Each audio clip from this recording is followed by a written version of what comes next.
Hello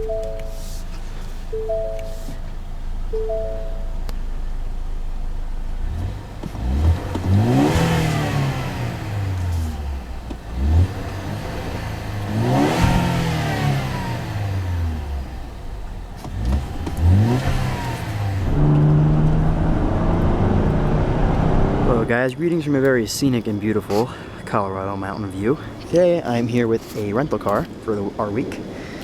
While I'm here visiting the other side of the country. This is a 2014 Ford Fusion SE EcoBoost with a 2-liter turbocharged engine. This is pretty much my first full experience hanging around one of these Fusions and driving them and just being on the highway in them and stuff. And I've only had the car for an afternoon, but I already have a general feel of how it is. This particular one does ride on the optional 18-inch aluminum alloy rims. They are kind of a dark silver finish. They look very nice. LED rear tail lamps, chrome tip dual exhaust, and a pretty nice looking exterior on this one. You can see this is a kind of a plastic capper it would be if you had to unlock your keys. So you can see this one has the revised front end styling.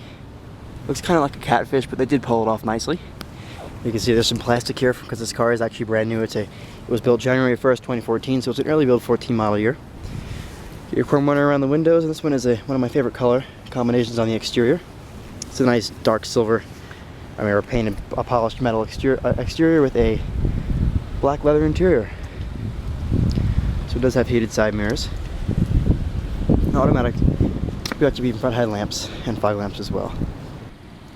This is the key for the vehicle. It is Ford switchblade design. Overall, it's a good quality.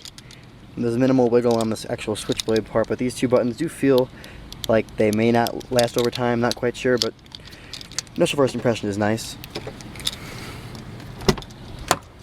This one does have a full black leather interior with white contrast stitching, a full power driver's seat with power lumbar as well, automatic driver's side window, power windows, locks, mirrors, and 3-person memory seats. You do have a silver painted plastic door handle and a leather wrapped steering wheel. Let's go ahead and get in this one. To start it up, just take your switchblade key and throw it in the ignition cylinder. Now this one doesn't have push start, so the ignition on this is a little bit cheap looking. Looks like it's out of a 90s Ford. See memory seats doing its thing. We'll go ahead and start it up. This is the 2-liter EcoBoost, as I mentioned already. The dinger is a little bit annoying. Put the climate control down. Engine on, thanks Ford. Yeah, these little notifications are kind of retarded, but whatever. Now, I initially made a video on a full tour of the interior of this, but I decided to actually hold off a day because I actually got to drive the car. Now, I may not have a video of that because I was driving this thing and shuttling my family around, and I don't like to do test drives with the camera on my family in the car, but the test drive, initially I thought this was actually not going to be a good car to drive, but my mom took a bunch of pictures of me blasting through the canyons, and I Instagrammed them, so if you want to go see me driving the car, you can take a look at the pictures. But overall, I used the paddle shifters. Couldn't get into sport mode while I was moving. Maybe I wasn't pushing the button here or whatever, but I was trying to, but the road was so sharp I had to pay attention, so I just used the paddles here and here, and they work pretty well. Transmission can be a little bit clunky in traffic, and it does get confused on the highway if you're in stop-and-go traffic. I drove this car for a good hour and a half, so I do know how it drives. This particular one has done, well, since yesterday now, it's done 5,098 miles. It was at 4 yesterday when I initially started this tour. Overall, there's a few things it does that makes me question the longevity of it. One of the main things is if I be really quiet, you can hear the air conditioner does hiss. Now that's something I haven't really, that's the evaporator coil. That's the kind of thing I hear in a 190,000 mile Honda, not in a brand new Ford. But other than that, this is a very solid car, and we'll start and go ahead with the interior now that I've just been blabbing away. You get a leather wrap steering wheel with sport side bolsterings, feels very nice. You get your cruise control over here, your source navigation for the driver gauge display over here. As you can see, you can go ahead and get your average mile per gallon, which is 26.1, which is amazing because I was actually kind of juicing this thing. Guess your average miles per gallon, your instant fuel economy, woo, it's not going to do it because I'm in park. And your distance to empty. And this also has a display here that I believe when you cut on the headlamps replicates. Or maybe not in this car, but the Focus does. These are really nice gauges. They aren't electroluminescent, but they do have a nice crisp backlighting. Interior quality is actually pretty decent in this car, though there are a few spots that remind me that this is still a American midsize, which is kind of disappointing. But overall, you know, you can't expect it all from Ford on the first try. Everything is padded up in here. Just continue down through the center console. This is the 6F35 6-speed automatic from the last gen. Overall, it's been good, but there are a few things it does that kind of makes me question if it's going to last that long. Namely, is going from park to reverse in the morning and when driving around parking lots when it's cold. You get your standard head unit up here, XM radio, Sirius radio, CD and media, phone inputs, all that stuff is controlled through here. It's a full color display, shows the date, time, and the temperature when you turn it on. This is a 6-speaker sound system with, I believe, a subwoofer. It's pretty easy. You can go ahead and go through settings and stuff. Control through your menu. You can skip down through here, go through your settings.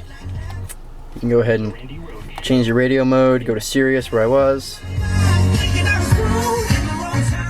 Got a lot of bass in this audio system, and like I said, it can be controlled through here. See, this is for this display and this is for this, so it's pretty intuitive and actually kind of repetitive. As you can see, I'll go ahead and change the channel. So that's pretty nice. You get your phone keypad over here. No one really uses that anymore. Like I said, you have your inputs over here, your source navigation, your tune, volume, power is to push. And then down here you have single zone computer control, climate control with tri-stage heated seats for the driver and the passenger as well. So that's nice. This one does have a sport mode. Electronic parking brake can be activated by putting your foot on the brake. And it engages, and then when you release, it makes a weird computer noise when you do so. And here you have these 2 cup holders, leather padded armrest, and down in here you have a nice storage console with auxiliary, USB, and toilet power outlet in there, so that's nice. These leather seats are nice. I would recommend you opt for this trim if you want to get a Fusion. The SE with leather seems to be a good fit. Get an auto-dim rearview mirror, some nice LED reading lamps up here, and your power window lockout, which is like a James Bond position, like, yeah, look at me kids, I can lock out the windows from up here, because down here was too mainstream. So that was cool. And up here, this whole console is pretty cheap feeling, and as you can see, I can just get my finger way up in there. I think that's an area where Ford got lazy. And the oh shit handles are damped. And these are actually pretty comfortable seats. I have good thigh support and pretty good headroom. This car, I feel like it was designed for fat people almost, because I'm 6 feet and it swallows me up. It makes me look like I look like a midget when I drive this thing around. As you can see, the amount of shoulder room is insane. I have to actually make effort to get on this padded armrest, which does bring me to the door panel. Well, before that we have automatic projection headlamps. You get fog lamps over here and your trunk release. All the upper door panels are padded. You have a nice faux wood insert here, which is a little bit cheap feeling. It does continue onto the dash there as well. And then over here you have a leather padded insert, piano black trim, which I'm not too fond of, and then a leather padded armrest. So let's go ahead and see how it sounds. Well, actually, we'll wait on that because there's people exiting the building. Looking at me like I'm nuts right now.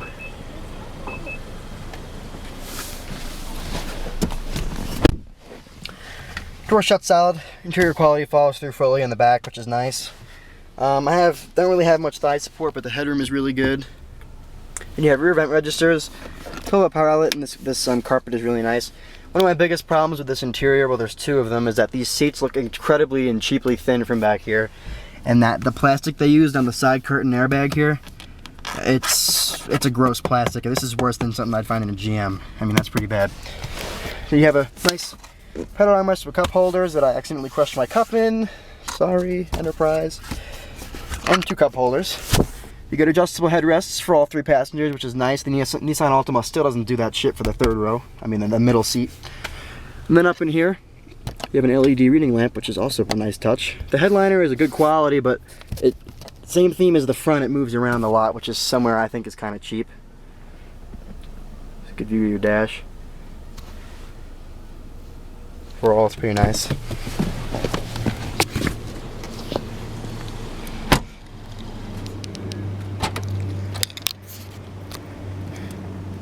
So you can see we have some stuff back here for mountain hiking and stuff. So you can see it's a nice view. 60/40 split seating, you get pretty good room and a trunk light. You get a trunk liner up here. Now, if this is plastic, Ford says it's to be more efficient in a crash. I think it's just cheap. And the whole thing flimses around when you open and close it. I think this should be metal. I mean, there's not really any excuse for that. And you get your chrome tip dual exhaust as well. This one does have heated side mirrors and the LED signals, as you can see. Look pretty sharp. Let's have an underlight as well.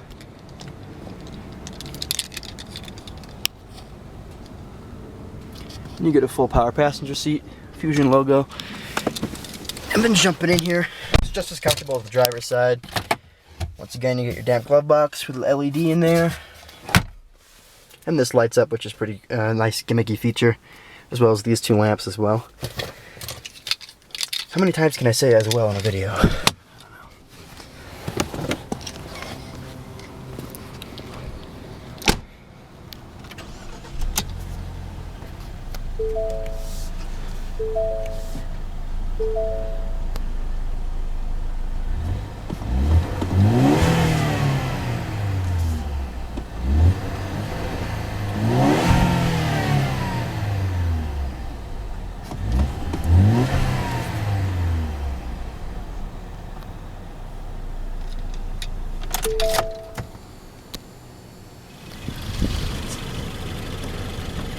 Under here is a 2-liter Ecoboost 4-cylinder, 230 horsepower, 240 with premium gas.